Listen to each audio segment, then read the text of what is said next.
దేవుని ప్రియులకు శుభములు. ఈ దినమందు దేవుని వాక్యాలు చదువుకుందాము.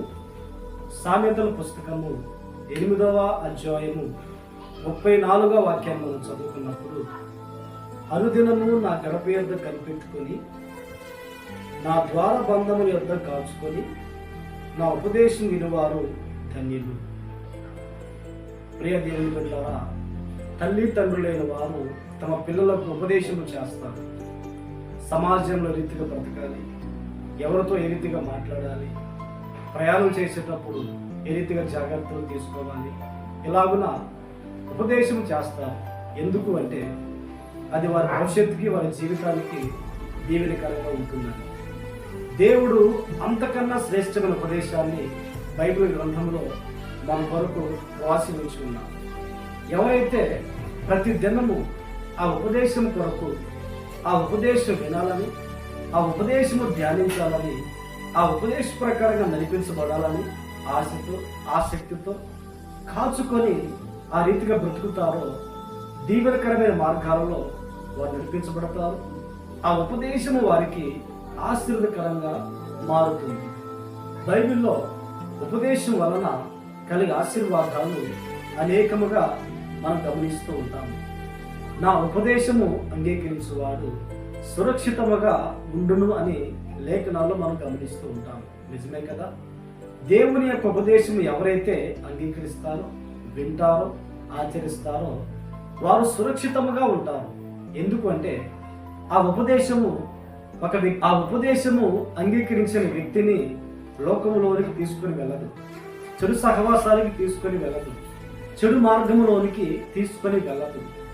కనుక ఎవరైతే ఆ ఉపదేశాన్ని అంగీకరిస్తారో వారు సురక్షితంగా ఉంటారు.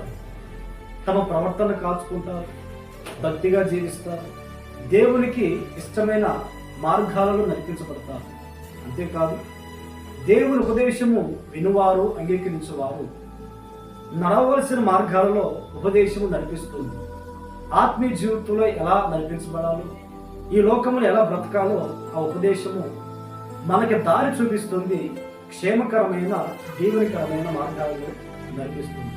అంతేకాదు ప్రియులారా, ఉపదేశము అదొక జీవములోనికి మనల్ని తీసుకొని వెళుతుంది.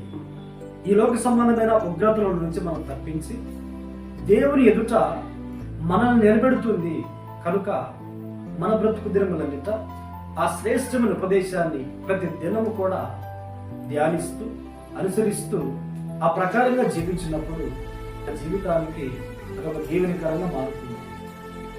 ఈ దినములలో కొంతమంది దేవుని యొక్క ఉపదేశాన్ని అంగీకరించక, తిరస్కరించి వారి జీవితానికి నష్టాలు చూస్తూ ఉన్నారు. మనము ఆ లాగున ఉండకుండా మన బ్రతుకు దినములన్నిట ప్రతి దినము ఆ ఉపదేశాన్ని ఆలకించి, అంగీకరించి ఉపదేశకరమైన మార్గాలను మనం నడిపించబడినప్పుడు ఆశీర్వాదాలు మనకి కలుగును గాక. ప్రార్థన. ఆకాశమందున్నవాడ, ఆశ్చర్యకరుడా, ప్రతి దినము మీ ఉపదేశాన్ని ధ్యానించి, ఆలకించి ఆ ప్రకారంగా నడుచుకొని మీ ద్వారా దీవెన పొందుకోవడానికి సహాయం అనుగ్రహించండి. ఈ దినమంతా మీ సన్నిధిని మాతో ఉంచి మహిమను పొందండి. యేసు నామములో ప్రార్థించి అడిగి పొంది ఉన్నాము తండ్రి. ఆమేన్, ఆమేన్. దేవుడు మిమ్మును ఆశీర్వదించునుగాక.